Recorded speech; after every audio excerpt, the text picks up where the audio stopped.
Bien, en este programa felicitamos a la neuróloga Gretel Franke. Gretel Frank es una neuróloga muy amiga de la doctora Ana Robles, está cumpliendo hoy 83 años y... Sí, sí, pero esa es Gretel, sí, Gretel Frank del Hospital Salvador B. Gautier. Esa es una señora que se hizo un cortometraje acerca de cómo ella ha sobrevivido con su casa intacta en medio de una urbanización donde están rodeadas prácticamente de torres actualmente y es muy aficionada a las orquídeas. Gretel Frank, muchas felicidades a usted que siga cumpliendo 83 años así con tan buena salud y tan buena actitud ante la vida. Carlos, sí. Algunas embajadas fuera del país y realizaron actos de celebración del día de 27 de febrero. Sí. Entre ellas están Canadá con Michelle Cohen, está George Baza en Qatar, sí. y está Federico Cuello. ¿Qué tú tienes de Federico? Federico Cuello, la embajada de la República Dominicana en la República de Corea celebró el aniversario de la independencia, precisamente con una actividad muy importante que tuvo lugar en esa legación diplomática. Tenemos también, el embajador Federico Cuello tuvo una presentación especial recordando lo que fueron las relaciones dominico-coreanas y el amplio vínculo comercial que tienen ambos países. Una representación del cuerpo diplomático acreditado en Corea y también funcionarios de la embajada. Hay que tener pendiente que en esa actividad participó vía Zoom el exsecretario de las Naciones Unidas, Ban Ki-moon, quien también hizo referencia de una manera muy especial a las similitudes entre la historia de República Dominicana y Corea del Sur, precisamente haciendo una referencia clara de cómo países que han sufrido varias intervenciones extranjeras han logrado un desarrollo económico. Entonces, el evento tuvo también representantes comerciales, representantes de diferentes ámbitos económicos y toda una manifestación a favor de las buenas relaciones internacionales y bilaterales entre Corea y República Dominicana. Mira, ahí está Ban Ki-moon. Hubo una representación muy importante de lo que era la cultura dominicana a través de una representación de un baile folclórico de coreanos bailando ritmos dominicanos y también dominicanos mostrando nuestra cultura. Doctor, también tenemos otra cosa que decir, que es que ya está disponible para la clientela, para las personas que les gusta conocer, viajar y conocer cada rincón de su país, la oferta de Conoce tu País, una iniciativa de Caribe Tours que añade... el primer cliente eres tú. Oh, claro que sí. O yo parqueo mi carro, ahí mismo en el parqueo de Caribe Tour, en la 27 con Leopoldo Navarro, y de ahí subo para las guaguas y participo en las excursiones que ellos organizarán a diferentes puntos del país, conociendo los lugares, los atractivos y la gastronomía. Muy bien. Ahí estamos entonces. Vamos a escuchar las palabras de el señor... del gerente general de Caribe Tours, quien está por ahí. El país tiene rutas hacia Samaná imperdible, Encantos de Montecristi, Sueños de la Isla, Cabrera y Río San Juan, y la ruta Tabaco y Ron para los aventureros y aficionados de los aromas y sabores que va a recorrer zonas del este y de Santiago. Eso es lo que tenemos, doctor. José Israel Cuello y Hernández, viernes. Tenemos varios temas y vamos a comenzar por un tema que realmente está muy digerido por la población, que es el tema ucraniano, pero la gente nos llama y nos dice, ¿qué piensa el ingeniero Cuello? Ya él dijo lo que pensaba, pero pasaron 8 días y hay que ver la evolución del tema. Y otros temas importantísimos que tenemos con José Israel. José, se lleva esa guerra a Putin, segundo, ¿Es Rusia el malo de la película y los aliados son los buenos de la película? ¿O cuál es la situación? Mira, yo no aspiro a decir tanto. Realmente hay principios fundamentales de la guerra. El que pierde una guerra no sigue gobernando. Nadie que pierde una guerra se queda en el poder. El que se juega a una guerra se juega el poder. Y el que pierde la ve. Se llame Putin o cualquier manera, Stalin o Hitler o quien sea. El que gana una guerra sigue en el poder y el que pierde una guerra pierde el poder. Eso es así, una regla. O por lo menos que me digan uno que haya perdido una guerra y que sigue en el poder. Y en la situación, en este conjunto de cosas sorpresivas, nos encontramos que hay manifestaciones en Rusia contra la guerra. Eso es insólito.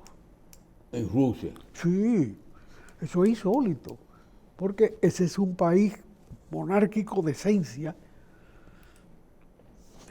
monárquico. Convirtieron el socialismo en una monarquía, en un poder absoluto. O sea, eran zares, los jefes. Lo que se fue debilitando al cabo del tiempo y dio lugar a la perestroika. Y por ahí se fue todo en banda. Se transformó la sociedad. Y ahí esa situación de hoy implica todo un pasado histórico no dilucidado. Incluye muchas cosas. Por ejemplo, la sorpresa de hoy por la mañana es que Alemania se involucró. La Alemania de Merkel, porque ella no, todavía su huella se siente en el poder alemán. Salió hace unos días y había manejado eso con mucha madurez. Hoy Alemania es beligerante por primera vez desde la Segunda Guerra Mundial. No se había metido en nada. Bueno, entonces hay una situación ahí que implica además países que lograron ser neutrales en la Segunda Guerra Mundial y el enfrentamiento posterior, el emblocamiento posterior como Finlandia, Suecia, no recuerdo cuál más, creo que Noruega, que ya son beligerantes. De manera que la situación realmente trae sorpresa todos los días. Pero me parece que lo más importante de todas esas sorpresas que da la vida, que en este caso la muerte, es el hecho de que hay oposición en la Unión Soviética a la guerra. Dentro de Rusia. En la Unión Soviética no, en Rusia. En Rusia. A la guerra. Hoy veo que los rusos tomaron a Zaporozhye. Zaporozhye es el centro metalúrgico de Ucrania, que en definitiva es la base más sólida de su economía. Pero además, en la noticia sale que tiene la planta nuclear más grande del mundo, más grande de la zona. Esos son ya hechos trascendentes, pero el ejército ruso marcha en una actitud sumamente convencional y simple. Tú no puedes meter 600 kilómetros de tanque, uno detrás de otro, sin exponerte a que te lo torpeden adelante y atrás y te lo liquiden así. Pero es que Putin ya perdió la guerra. No, él pierde la guerra cuando haya perdido el poder. No, yo me refiero desde el punto de vista de Rusia, Ucrania. Ya en el mundo, la opinión pública lo da por el abusador. Oye, mi abusador es el que pierde. La historia le escriben lo que gana. Olvídate de eso. La historia no le escriben lo que pierden. Los que no gobiernan no son nada. Por más razones que tengan. Bueno, Stalin ganó la guerra. Y 3 años, 4 años después de morirse, Khrushchev lo estaba infamando, o poniendo en su sitio. Ahora, Khrushchev era ucraniano. Hitler me el tropo en la uña. Y Brezhnev también el que sustituyó a Khrushchev. Y esos dos sumaron más poder en la historia soviética que Stalin, más tiempo de poder. Entonces Gorbachev quedó como que ganó. Bueno, Gorbachev está retirado ahí. No, pero como gobernante. No. Eso se perdió en la nada. Perdió la guerra. No, pero ya eso fue un problema político ya. El desplazamiento de Gorbachev no es de guerra. No. Bien. Ahí no hubo guerra. José, aquí en el país, ¿qué es lo más importante en este momento?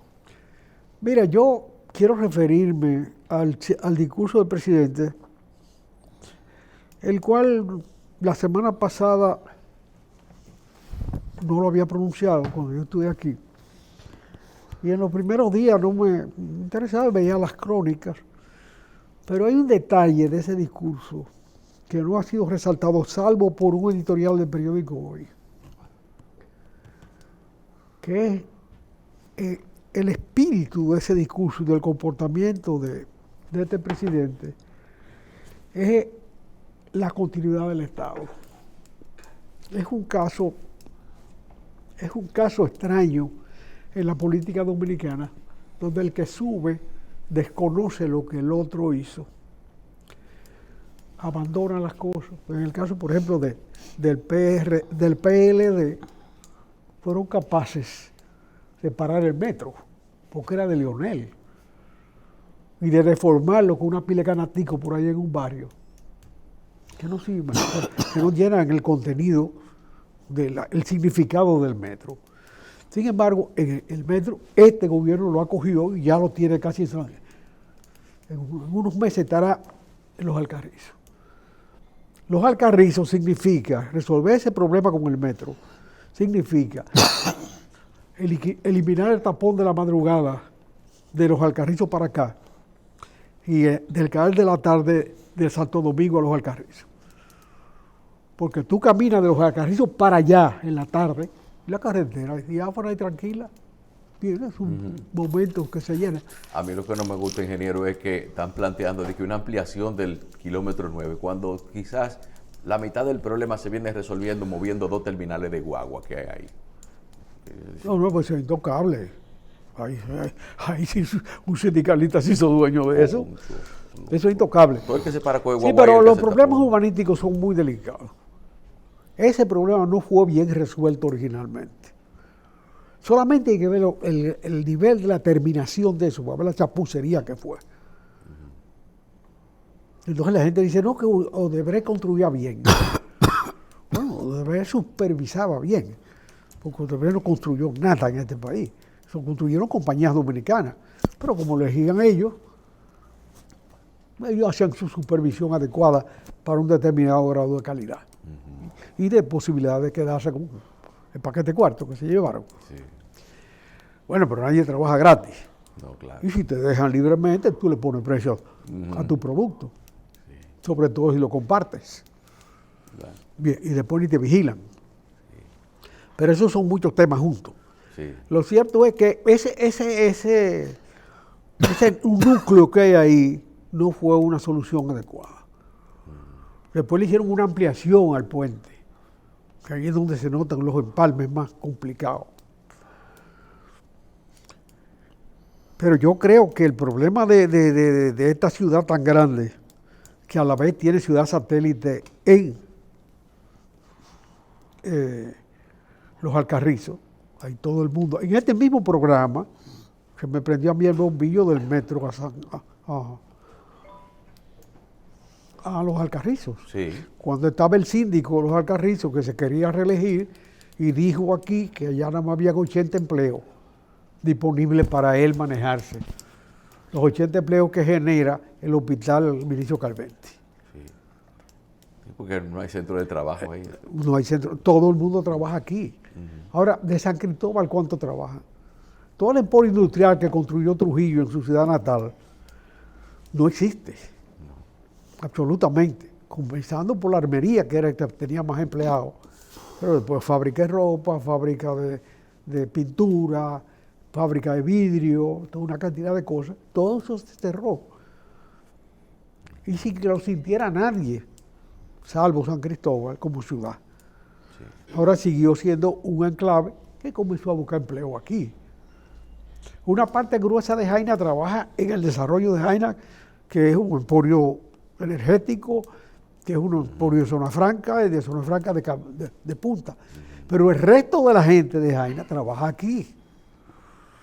Y cuando uno ve el peaje que sale a Jaina, dice, ¿cómo va a poner un peaje en una ciudad? Porque es la misma ciudad. Sí, que el peaje debería moverse más allá, porque son gente que prácticamente viven aquí. Eso. Que trabajan aquí. De Baní viene una parte considerable de su población todos los días a la capital a trabajar. Porque es más fácil coger una guagua en Baní y venir directo al Parque Independencia y de ahí llegar hasta a pie al sitio de trabajo, Sí. que venir de Los Minas o venir del kilómetro 9 en carro público. Que hay que coger hasta 4 carros públicos, salvo los que tienen la dicha de coger el metro. Sí. Entonces el PLD manejó eso con tal torpeza, eso de la discontinuidad del Estado. Estamos hablando del Estado entre PLDistas, Leonel y Danilo, que infamó a Danilo Peña. Señor, el que logra hacer una obra como esa, está en la historia. Eso no se borra jamás. El que hizo el malecón no se olvida. Porque el malecón es una obra emblemática de esta ciudad. El que hizo el metro se respeta. Aprovechar un conflicto personal de este señor, a quien no conozco, nunca he hablado con él, de Danilo Peña, para infamarlo y para desacreditarlo. No entiende lo que es el poder y sus valores. Entonces, por eso yo quiero destacar ese espíritu del discurso de la continuidad del Estado. Sí, el presidente debe seguir inaugurando cosas que comenzaron otros, porque eso tiene su mérito. Lo que no tiene mérito es abandonarlas a medio talle. Así que aquí políticamente lo que la gente ve como que siempre como que deja algún tipo de rédito es hacer cosas propias, obras propias e inaugurarlas, pero como que inaugurarla de otro como que nunca lo ven como algo valioso. Dichoso es el que puede comenzar una obra y terminarla. Sí, pero tú trataste uno de los temas más importantes de las inauguraciones de gobierno. 3 caminos. Terminar las obras que el Estado invirtió en iniciar. 1. 2. Y el retomar. Iniciar las obras que caracterizan mi gestión. Y 3. Mantenimiento de obras. Yo creo que solamente mantener obras en la situación que estamos ahora mismo se lleva un presupuesto, José. Sí, pero el presupuesto tiene mucha holgura en este momento. La crisis y la pandemia le ha dado una opción de recursos al actual gobierno que le permite mucha elasticidad. Mira, por ejemplo, el ayuntamiento está ahora cercando parques donde la gente tiene un espacio. Las urbanizaciones, cuando son autorizadas en el ayuntamiento, deben reservar un espacio para área verde. Muy pocas han desarrollado el área verde. Las que han tenido influencia sobre el ayuntamiento para presionarlas y solicitarlas, o las que el ayuntamiento se ha acordado de ellas. Hay que felicitar a la síndico porque ha hablado de los parques, pero los que se están acercando son los que existen. Resulta que el ayuntamiento es dueño de tierras en cada urbanización que ha aprobado. Y la mayoría han sido aprobadas en el ayuntamiento y hecha esa reserva. Y hay algunas en que las directivas mismas de la asociación de habitantes de la urbanización se han repartido los solares que le asignaron a los ayuntamientos, a los parques porque los ayuntamientos no le hicieron caso. Ahora a esa propiedad. mismo vengo por la Fantino Falco y veo que está cercado el parque que está enfrente a Corazones Unidos. Y yo me pregunto, ¿van a remodelar el parque? Eso es una obra. ¿O van a hacer una torre ahí? No, van a remodelar ese parque, ya. que es un modelo de vida comunal. Ya. Porque esa asociación de ahí tiene el mérito de haber hecho ese parque. Es un Bien. parque precioso. Bien. O sea, otra cosa. Y lo bueno no se cambia. Cambia lo malo. José, en el caso de Cuba, cuando empezaron a salir algunas personas capaces, maestros, científicos, el caso de Venezuela, cuando salieron mucha gente últimamente, y el caso de España, cuando vino el gran paro, que dejó sin trabajo muchos intelectuales y profesores. Me da la sensación de que no pudimos aprovechar ninguna de esas tres situaciones. ¿Tú consideras que los que están saliendo de Ucrania debemos invitarlos a que vengan aquí? Comenzar dándole facilidades a los que están ya aquí varados para que se incorporen Bueno, a la ya vida. le sacamos los pesitos del turismo, ahora debemos de mantenerlo, ¿verdad? Mantenerlos no, incorporarlos a la vida nacional. Ah, si quieren. Sencillamente, si se quieren quedar trabajando. Mira, las inmigraciones en la República Dominicana tienen dos historias. Una historia de la vida espontánea. El que yo recuerdo, los primeros fueron los chinos. Por la guerra terrible que estaba China en el siglo XIX y principios del XX. Los chinos llegaron aquí a buscarse la vida y se arraigaron. Y es un arraigo que ha sido beneficioso para este país. Después vinieron los turcos, que le llaman, que eran los árabes. La disolución del Imperio Otomano conllevó una migración árabe a América Latina, donde ha habido países con gobernantes árabes. Nosotros mismos lo hemos tenido. Los árabes no vinieron aquí primero, fueron a Haití primero, en la isla. ¿Por qué? Porque Haití en ese momento tenía un Producto Interno Bruto mayor que el nuestro. Estamos hablando a principios del siglo XX.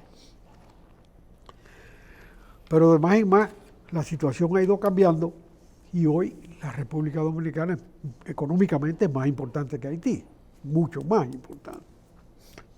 No debiera tener tanta diferencia, pero es así. Hay familias árabes que tienen parientes en Haití y aquí.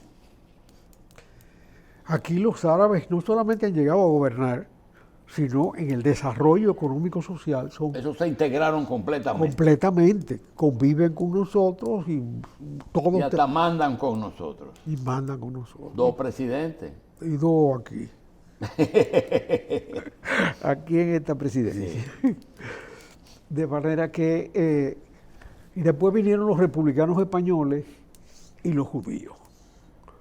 Son casos que no solamente honran la República Dominicana en su solidaridad, el caso de los judíos y los españoles, sino que han significado momentos trascendentes en la evolución de la vida económica, intelectual, cultural dominicana. De manera que no hay que hablar de la inmigración y sus factores, la hemos vivido, la estamos administrando. Y muchos hijos de esa situación hoy están en el poder.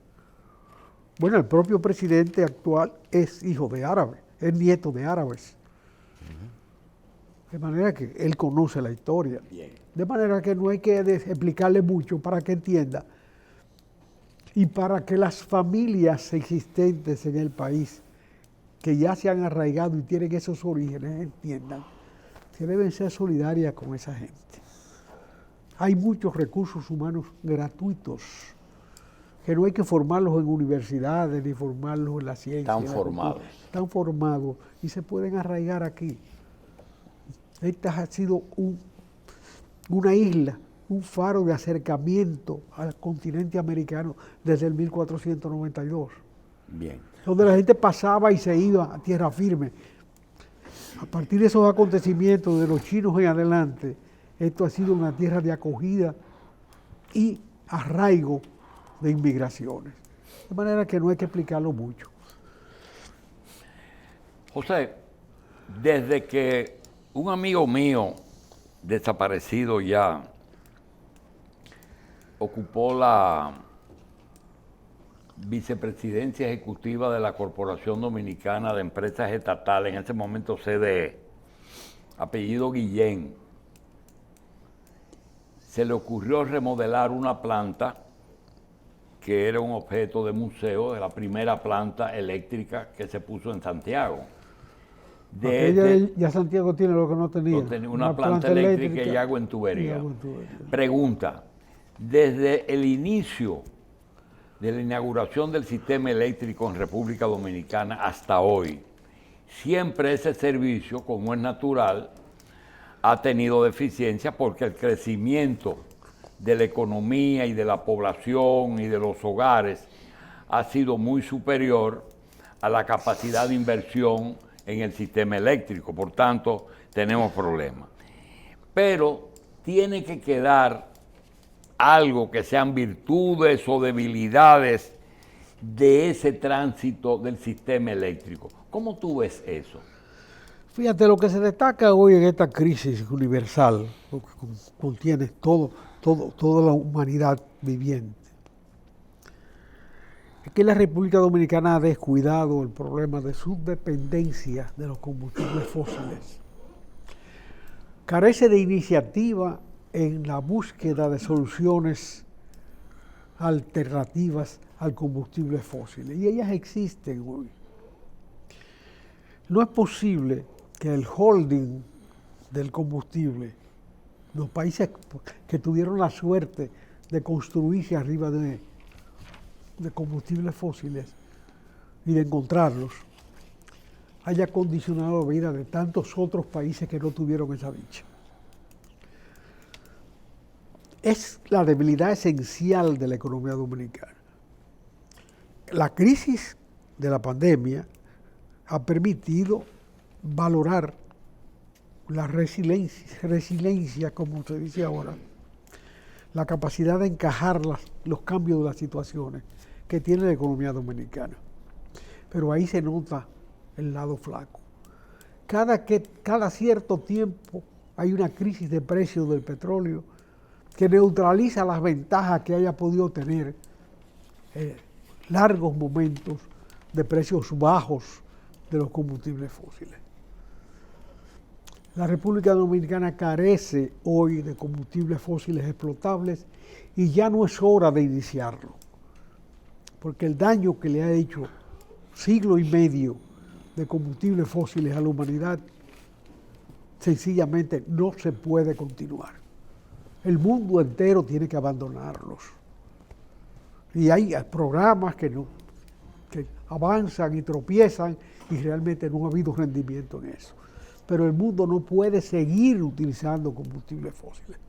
De manera que ya las razones, van varias razones por las cuales hay que dejar eso de lado. Hay que estimular, facilitar la posibilidad de utilizar otro tipo de combustibles. La semana pasada yo me refería a una experiencia que tuve de viaje. Un grupo, veníamos de Samaná, doblamos ahí donde está el estero húmedo de la Rosal Inmenso, donde arranca la carretera hacia el sacrilegio de los haitises. Y comentábamos en el vehículo lo que significa la siembra de arroz en la República Dominicana. Y alguien preguntó, pero si se sustituye el arroz, ¿de qué va a vivir esa gente? Bueno, aquí vino uno y dijo que iba a poner paneles solares sobre el arroz y ver qué vegetales se cultivan abajo. Sí, bueno, eso fue una salida de conversación. Sí. Sin embargo, más de una gente me ha llamado sobre el tema. Más de una persona me ha llamado porque se interesó, sobre todo en aspectos que se lanzaron al vuelo de las ideas, como es el colonato del terreno que se utilice para eso. Porque puede que una gente quiera instalar 10 molinos de viento, pero no tiene tierra para hacerlo. Puede. utilizar tierra en alquiler y eso para eso no hay que sustituir el arroz. Pero siquiera. mira, se me ocurre preguntarte algo. Cuando desmontaron el este, porque alguien me dijo que el este era un bosque y sembraron caña, ¿el resultado fue positivo? Hombre, no, todo eso son terribles violencias contra la naturaleza. El peor fue el de Trujillo en Catarey. Eso era un bosque de café y cacao. En Villa Altagracia. Claro. En Villa Altagracia, para sembrarlo de caña. Bueno, pero ya esos son los delitos de una economía que no se entiende en su significado esencial de que tiene que respetar la naturaleza. Pero lo preocupante del arroz es que es un cultivo dañino para la economía dominicana. Consume una cantidad de tierra enorme, consume la mayor cantidad de agua Exacto. que pueda haber. Y nunca podemos alcanzar los costos de producción. Y siempre compraremos arroz más barato que el que producimos, siempre. Peor es siempre comprar petróleo y combustibles fósiles para la energía. El arroz es un alimento que se puede sustituir por otras cosas que tienen más componentes de salud. Se puede comprar en un mercado múltiple. Y esa tierra puede rendir más que en arroz. Pero naturalmente, y es agua. Y menos agua. Se ha dicho siempre que las próximas guerras importantes serán por el agua. serán por el agua. Cuando tú ves la cantidad de agua que se dispersa en este país, que se bota en este país, porque no se tiene conciencia de sus limitaciones. Sencillamente tú dices, bueno, ¿y quién gobierna? ¿Cómo se maneja esto? Hoy es posible también sustituir el cultivo del arroz en muchas fincas simplemente para utilizar el viento o en el caso del viento utilizarlo como complementario, porque el viento se coge arriba, simplemente se apoyan las bases. Pero lo otro sería el colonato, ya poner los paneles sería ya el colonato. O sea, el que quiera vender su tierra que la venda. Pero el colonato tiene alguna virtud que permite que el propietario de la tierra comparta con el que explota la tierra los recursos que genera una explotación inteligente. Un colonato eléctrico podría ser. Sí, un colonato eléctrico sobre tierras que hoy se están mal ¿Compartirla o alquilarla? en colonato. Usted se la puede entregar a la empresa que va a hacerla. ¿Y el colonato de caña en qué consiste entonces? Eso mismo. Tú le das tu tierra al ingenio, el ingenio le explota y del resultado del precio tú Y tienes. no es que yo cultivo la caña y se la vendo al ingenio. Sí, eso es una posibilidad. Eso es colonato. Eso existe. Pero también existe la explotación. Mira, los colonos cañeros ya no siembran nada de eso. Ya son abogados, son médicos. Sí, eso es así. Sí.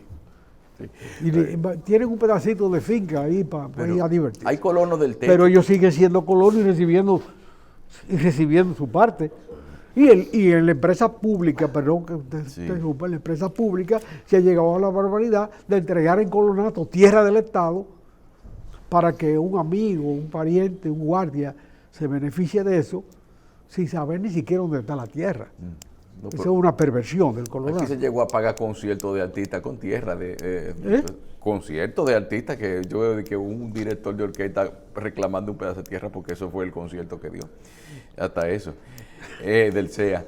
Mire, pero hay gente que tiene como un colonato eléctrico, pero con los techos también, que por ejemplo, que no sé cómo estará funcionando ahora el asunto de que si tus paneles producen un excedente, puede ser vendido a la corporación. Sí, no, pero Sí, los techos se alquilan hasta para antenas de las compañías de comunicación, hacer sus interconexiones. Espérate un momentico. Tú coges la carretera de Samaná y después que cruzas los Haití se te encuentra con el arroz de Nagua Sí. hasta la bahía de Samaná. Cuando tú coges el cruce de Icantrobas y vas a San Francisco, ya a los pocos kilómetros tú ves el gran valle de la Vega Real sembrado de arroz. Si vas a Mao, ves el mismo espectáculo. Y si vas a San Juan de la Maguana, antes era más, pero todavía hay. Preguntas. La voluntad política de coger esa tierra y decir, pero ¿cuánto significa la pérdida y los beneficios? Es decir, eso que tú estás diciendo, vamos a cambiar el hábito alimentario, a quitarle el arroz, y si no lo quitamos, lo importamos. No que siempre aparecerá un chino que te lo venda más barato, o una gente en... O vietnamita. no, pero también te lo y un venden en Luisiana. No, y un O en costarricense. Luisiana. Y los americanos están subsidiando su arroz, pregunta. amparados en el DRCAFTA y haciendo competencia. Pregunta. Entonces aprovechate de eso. Pregunta, ¿qué tú vas a sembrar ahí? ¿Cuánto va a costar ese proyecto? ¿Y quién es que le toca decir, eso va? Eso es gobernar. Eso es gobernar. Eso es gobernar. O sea, usted no puede estar esperando que se haga crisis. La crisis hay que obviarlas. Verlas cuando viene. Se sabe que vamos a tener una crisis de agua. Sabemos que tenemos una crisis hace tiempo en los combustibles fósiles. Esto que está pasando ahora de ese precio exagerado, quizá los más altos de la historia, hoy va a durar un largo rato. Y va a repetirse una y otra vez. ¿Y en energía qué hay que hacer? Viendo a larga distancia. O sea... 2.000 megas más. Sí. Tú necesitas introducir más de 100 megas por año. El crecimiento vegetativo de la economía dominicana. Hay que introducirlo. ¿Y cuántos años de atraso tenemos en esa introducción? Y cambiar la tecnología y cambiar el combustible. Adecuar el combustible. Y si hacemos lo que dice el sector privado, ¿qué tiene de malo?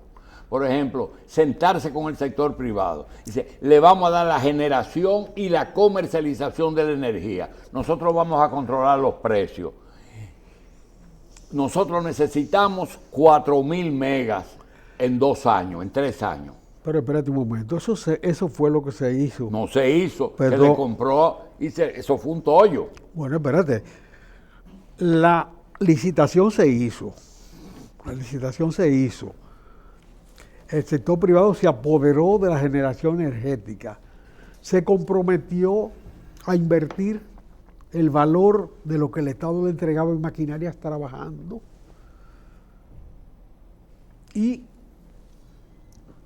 a renovarlo, desarrollarlo y expandirlo, ya en alianza con el Estado. Bueno, esa alianza se hizo. Yo no conozco que se haya auditado nunca la operación de entrega de esos capitales trabajando al sector privado. Pero en general, la generación siguió funcionando mejor que antes. Hay que decirlo así.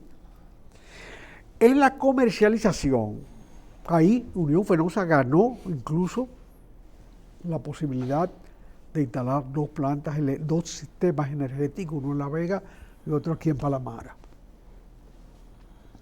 que están funcionando. Pero Unión Fenosa, que tenía información privilegiada sobre el hecho porque era asesora de la Corporación Dominicana de Electricidad en los últimos años, ganó,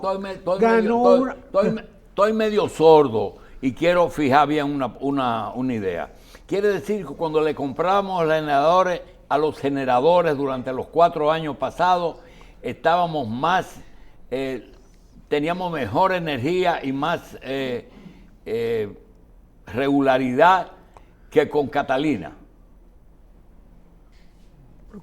Pues Catalina anda coge loca. A Catalina le pusieron un administrador que fracasó en menos de 1 año. ¿Tú sabes por qué? Porque le olvidó comprar el carbón a tiempo. Porque lo designó el Estado. Y él se equivocó, como suele suceder. El Estado puede acertar en un nombramiento, pero se equivocó, más da la cuenta. Bueno, porque se equivocaron de administrador, porque en el reserva no se han equivocado nunca. Eso tiene otra historia, Julita. El reserva nació del Banco Americano. Del Banco Americano. ¿Y tú sabes cuál fue el primer administrador de reserva que llegó sin carrera bancaria? Petit, No, Petit vino del Banco Central. El primero fue Troncoso. no, era ingeniero civil. ¿Eh? El ingeniero civil lo nombró don Antonio. Bueno, Que el apellido está ligado al negocio naviero. El primero fue ese, el gobierno de don Antonio. Paniagua. Periche. Periche Vidal. Que no era un mal hombre, era un trabajador, pero que no sabía nada de eso. No tenía ejercicio bancario. Ahí hubo una formación de personal que nutrió los otros bancos. Yo me acuerdo perfectamente, ¿De cuando dónde? el Popular se fundó, se llevó los 4 ejecutivos de cuenta más importantes, tiene nombre y apellido. Sí. Oh, Pero comenzando por Rodríguez por Chavarría. Rodríguez Chavarría, por Paulino, por 4 que se llevó de ahí. De Bueno. reserva. Ese tiene una historia propia. Eso no es así. Ya, ahora un relajo, cualquiera viene ahí y llega. El reserva De una sacristía la lo ponen ahí. escuela de la banca y el Caribe fue la escuela de la prensa. Así es. Eso es algo que nadie puede negar. Bien, José, vamos entonces a ver qué termina. ¿Qué vamos a hacer con los ucranianos? ¿Integrarlos o ponerlos a pasar trabajo? Aquí, Sí. yo creo que los ejemplos de la comunidad judía, de la comunidad española republicana y su papel en la educación dominicana, trascendente, de los chinos, De los árabes. de los árabes, nos da una ruta a seguir. Es para la República Dominicana una oportunidad de superar sus recursos humanos. Bien. Sencillamente, no se le está haciendo daño a nadie, no se está sometiendo a nadie a esclavitud, se está acogiendo un talento que se formó otro y que tú puedes utilizar. Mientras tanto, el discreto silencio de Cuba en esta crisis, ya pusieron el consulado otra vez los yanquis allá, ayer. Bien. Ingeniero, una ñapita. ¿Qué van a hacer los chinos? Los chinos, oye, ¿Qué papel desempeñaría China en este momento? está arbitrando el juego, Eso es. Van a terminar. él es la valla A ver y dueño de la pelota. Sí. Bueno, muchas gracias, ingeniero, por estar con nosotros en este viernes.